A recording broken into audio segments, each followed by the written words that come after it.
Hello, everybody. Thank you for joining us today, Wednesday, July 21st. This is Helen with ADU1 with our weekly live webinar discussing everything you need to know about multifamily ADUs, a little bit about single family homes, but we like to specialize in multifamily properties. So ADU1, we are a division of Retrofit One, which handles all of our seismic retrofitting, also specializing in multifamily properties and communities. We are also entirely from another division called Repipe One Restoration, which also only serves multifamily communities, HOAs, and so forth regarding water damage restoration, mold detection, diagnosis, reconstruction, rebuilding, flood damage, everything like that. So we have been serving the multifamily communities for about a decade now. We have over 300 seismic retrofits completed to date, and we have tens of multifamily ADUs right now going through all phases of the process, whether it's the design and layout, the engineering, architectural, the permitting process with the city, as well as some construction too. We serve Los Angeles, Ventura counties, San Gabriel Valley, Riverside, Ontario, Chino, San Diego, as well as some parts of NorCal as well. So today we are going to discuss some general rules regarding the new laws that came about in 2020 regarding accessory dwelling units. So usually, accessory dwelling units used to be only permitted for single family homes and had a lot of rules and regulations restricting their development and restricting their uses. So in 2020, as an initiative to increase the housing in California, California has allowed accessory dwelling units more vastly now across, including multifamily properties, which was never permitted before. They removed a lot of the restrictions and regulations on them as well, cut a lot of that red tape, and they've just made it much easier, as well as some incentives with creating accessory dwelling units all across California. So we are going to get into the rules that apply, how many you can do, even some pieces about how it affects your taxes and parking and everything like that. So hopefully it is working this week with this program I am using to share my screen. So let's try it out. Let me see. Okay, I think it is working this week. Wonderful. So hopefully everybody can see what I'm seeing, because right now I only see my PowerPoint presentation. If you cannot see it, I'm just going to read through the material, explain the material. And again, if it's not working, I'll send it to everybody. But hopefully you can see what I am seeing. So to begin, just in case you're not totally familiar with what an ADU is, ADU stands for Accessory Dwelling Unit. It is an accessory to the primary home or building or structure, has full independent living facilities, as you can see from this example here, has a kitchen, cooking area, a bathroom, as well as like a living space. The living space can either be combined, the bedroom and the living space, or if it's a larger unit, you could have separate bedrooms, of course. Other names it's been known as are granny flats, in-law suites, guest houses, and there are several more. The ADUs are typically used for, in single family homes, have been traditionally used for additions and expansions, adding square footage. Family can stay with you if they need more private space, especially elder family, if you don't want to put them in any type of convalescent home or something like that. And of course, what we are specializing in right now is for the purpose of rental income. This is pretty much the main reason it is added to multifamily properties, to add unit count, increase your monthly income, and you're also able to get market rent for these units. New construction is exempt from rent control for 15 years, I believe. So you are able to charge the market rent on your ADUs, and they will pretty much look just like a regular unit, except they will be brand new. So if not better than one of your regular units, increasing your monthly income for the whole property and increasing the value of your property as well. The types of ADUs that you can do are attached and detached. This is an example here of a single family home that converted the garage into an ADU. So as you see here, it has its own separate exterior entrance. It matches the house, the aesthetic of the house, the windows, paint, everything like that, roof. So you almost driving by won't really be able to tell. The same with multifamily properties. They generally have to match the architectural and design of the main building. They blend in. They're not going to stick out negatively or anything like that too, and will just increase your unit count. So the number of attached units you can do in the multifamily world, attached are only considered conversions. You cannot do additions for multifamily properties. You can't add, new construction and stick it to the outside of your building, no matter how much land you have. I have yet to see a city allow that. Single family homes, you can. You can do new construction and add it to a portion of your home. For the multifamily properties, these conversions have to take place in existing uninhabited space that's already part of the footprint of the building, such as tuck under parking, which is the parking that you will see it's underneath units. It's on the ground floor. You usually see existing pipe columns kind of holding the building up. And usually, depending on when this building was built, you may have to also seismic retrofit that area as well, and can actually do them at the same time, which we will get into. You can also convert attached garages, attached carports, storage rooms, basements, attic, passageways, and so forth. But it has to be existing space already there that was uninhabited. And that is what you can convert as far as attached goes for multifamily. You can also add above garages and second stories. This is mainly for single family homes because, again, for multifamily properties, you are not allowed to add new square footage to the existing building itself, to the primary building. You can't add a new structure to it.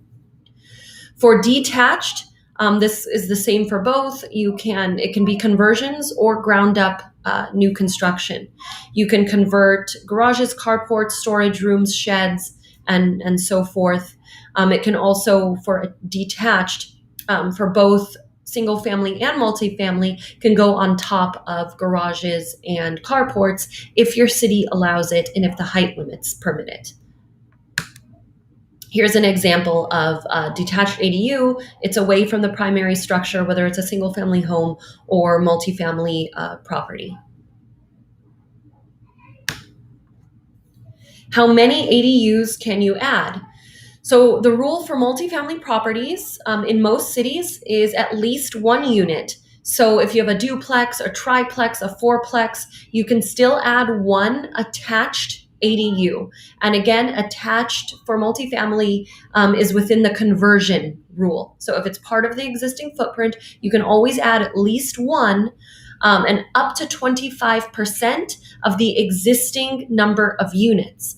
So if you see below, here's some examples. If you have a 12-unit building, you can technically add 3 attached. Of course, space permitting has to meet the minimum, although the minimum in most cities is 150 square feet. So if you have tuck under parking or garages, you're usually able to maximize on your allowance there.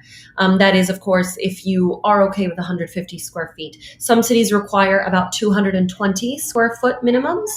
The ones we've been doing right now, I think the smallest we have actually is around 100, maybe 80 square feet, something like that. And that is a tuck under parking. It's a larger unit in the back, and they had like 1.5 stalls in the front, which they wanted to convert as well. It's not being used. For single family homes, you are only allowed, generally speaking, one ADU.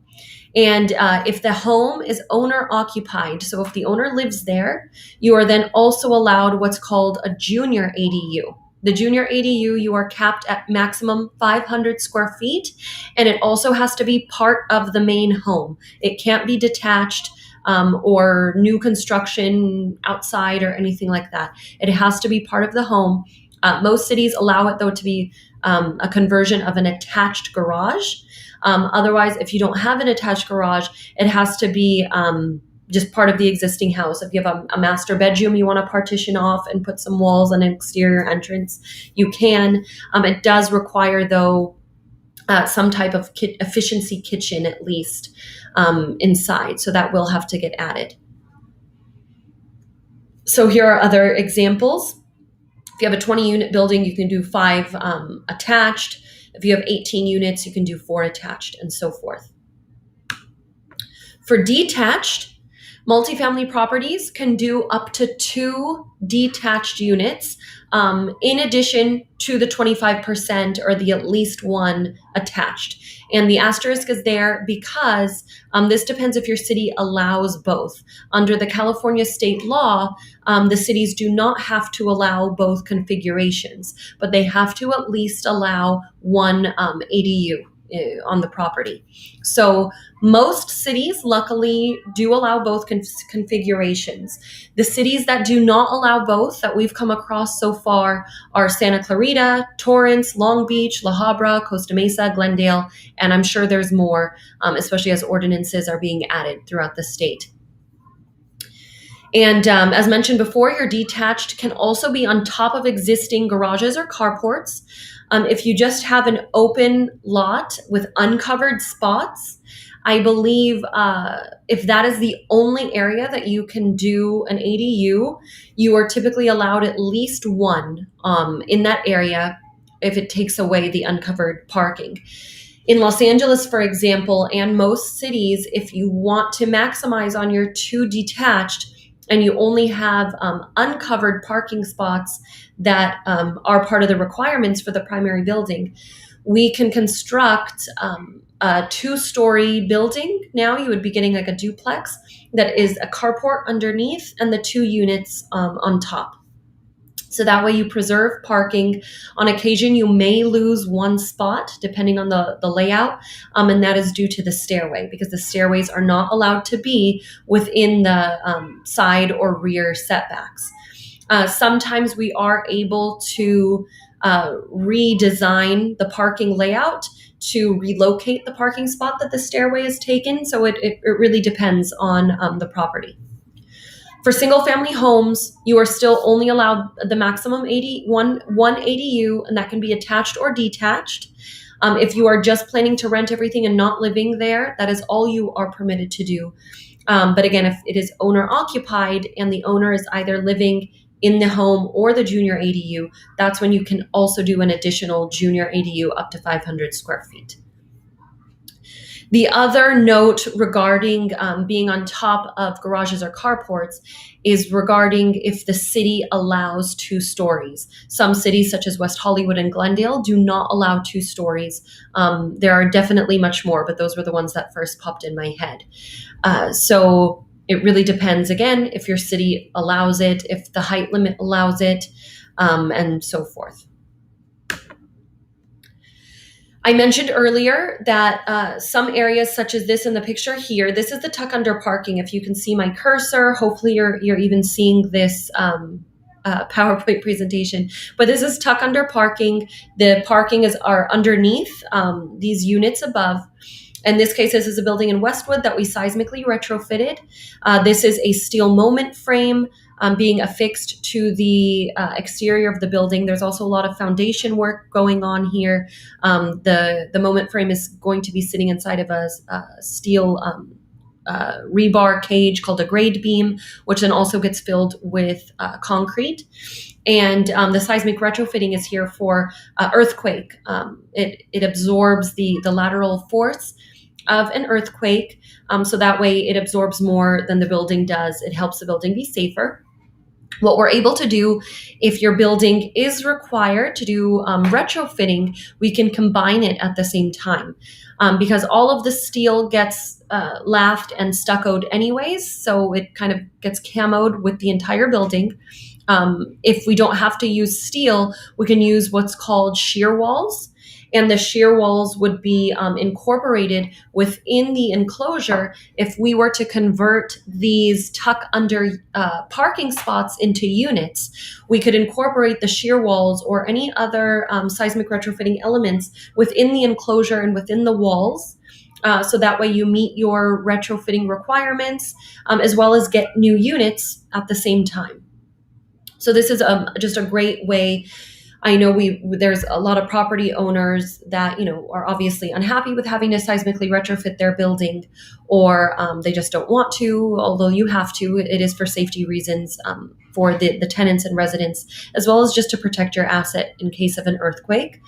But at least with ADUs, you can combine the retrofitting and get more monthly income, increase housing, and increase your unit count all at the same time. So here's kind of a little rendering showing some transparency of here are the steel beams within the walls of these new units over here in the tuck under area.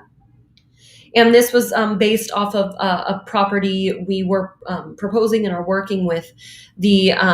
Some tenants can still park here, and when that's the case, we do have to reinforce the walls. We can often put some walls in front as well. So there's certain, fire ratings and other types of walls and protection we have to do if there's going to be parking near the new units. But we take care of all of that within our engineering. Here's another example of the steel embedded within the new enclosure. A unit is done, and these are all also 2 new attached ADUs here. Just a rendering. We are doing more windows, stuff like that, depending on what the owner prefers. Here's some of our current projects as well. This was a proposed 360 square foot ADU on top of an existing carport. So as you see here, here's the stairway, enters into the dining and living room and the kitchen, and with a bedroom. So you'd think 360, wasn't much, but you're still getting a brand new, beautiful unit, new kitchen, still has plenty of space for all of your essentials. You increase the housing market. It's more affordable than obviously, a larger unit and everything, but it allows at least more tenants and everything to find something that suits their needs. And then you get an additional unit on your property. Here are 2 units, actually. This first unit, the entrance is right here. If you are not seeing this, I am describing a duplex, basically almost an entire box or maybe a larger L shape. One unit is kind of in the bottom, most of the width, and the other unit is more of an L shape. They are attached to one another. This entrance is right here. And believe it or not, each one of these units is a little over 400 square feet. And the owner asked if we could make them 2 bedrooms. And although, that seems extremely tiny, it still works. You're not going to have these lavish, gigantic bedrooms, but they get the job done. You have your bed and your closet at least in them. You could mount TVs if needed. You have a full-size bath here, washer and dryer in unit, brand new kitchen, as well as living space in each one. We designed to make sure there's plenty of windows so you get light and bright units. And again, you're getting brand new everything. So these still made, for the owner, he knew he was going to get much more rental income out of 2-bedroom units, regardless of the size. This is exactly what he wanted, and this is what he's getting. And this was out of just rear unused space on his property. This right here is an example also being built on top of a carport. If hopefully again you can see this, the stairway is in the middle, and the stairway is within the carport itself. So there's going to be parking to the left and right of it. What we were able to do here, since the stairway is taking a parking spot, we were able to redesign parking all around. And we were either able to relocate any of the parking and salvage all of them. And there was one building, I forgot if it's this one, that we were even able to add an additional parking spot for the ADU, even though it's not required, which we'll get into. And in these cases, I believe, forgot what the total square footage was. I believe here, yeah, it says it here. One of them was 600 something, another 700 something. And I think they were both in the fives, actually. Maybe maximum 600 square feet, something like that. And the owner requested 1 bedroom, 1.5 bath units in this case. So you have your master bedroom and bathroom on each end and half bath, so that way guests do not have to go to the bedroom. And big kitchens, living rooms, dining rooms, stuff like that. And this is on top of an existing carport, which we will have to reinforce also. But we were able, again, to keep all of the parking and now have 2 additional units on top. So here kind of shows another example with a similar building. On the left is the existing parking layout. It had 3, 4, 5, 6, 7 spots. And on the right is what we are going to be building on top. Again, 2 units, I believe the same request for 1 bedroom, 1.5 bath. He wanted more spacious units. In this area, I believe it is around Hollywood or Las Vegas, something like that. That these were what the owner preferred, what he knows his tenants will be happier with. Bigger, brighter units, and at least with a half bath for the guests. Here is actually the one I mentioned before that is tuck under a larger unit in the rear. It's a 2 bedroom, 2 bath unit. And then that single or 1.5 spot in the front that we are converting into an ADU right here. I believe, again, it's maybe 150, maximum 200 square feet. But as you can see here, it's a little studio, still has all your essentials, closet, full bath, kitchenette. And you can even put a Murphy bed in here if you needed more room. So there's a lot of design that you can do to get the most out of small spaces. And here's some of our current projects right now. We're going to be demoing, we demoed everything here on the left side. We're going to be doing a detached 1,200 square foot unit on the left. And then the primary home is also getting some remodeling and rehab too. Parking rules. So this is, one of our $1 million questions. So the state, in order to motivate and help the property owners add these ADUs, have reduced tons of the parking requirements. So now you are typically not required to replace or add parking when doing ADUs. If you are converting a garage or a carport, you do not have to replace those parking spots. And if your property is located within a half mile to public transportation, such as a bus stop, which every single property that we have even done a proposal for or a site visit for has met those requirements, you do not have to add any parking either. For rent-controlled units, which we get asked a lot, if you are taking away their parking, you do have to offer them some type of monthly discount to their rent if that parking spot is in their lease. You have to give them plenty of notice. We say 60 days to be safe, as well as a discount between $50 and $200 the housing department recommends. And that's up to what you and the tenant agree on, the density of your area, difficulty of finding new parking, and so forth. But you have to do this. We recommend it to do it for everybody, even if they're not rent controlled, but specifically rent controlled, you have to. We also get asked, what about Prop 13 and my taxes? Luckily, ADUs do not trigger a reassessment. The value of the ADU is added on, creating a blended assessment. We've been told that the average has been about $1,000 difference per year, which isn't much because you're getting way more than that in the rental income anyways. Here's a rendering we did for this property, what we proposed. These can be done for an additional fee when the client wants to kind of just see it ahead of time. This was a unit done over the carport, existing carport. And this is a 2-story structure because the owner wanted to preserve parking underneath and still have the 2 units on top. So hopefully everybody was able to see that screen share regarding all of the rules. If not, just let me know and I can send that over to you.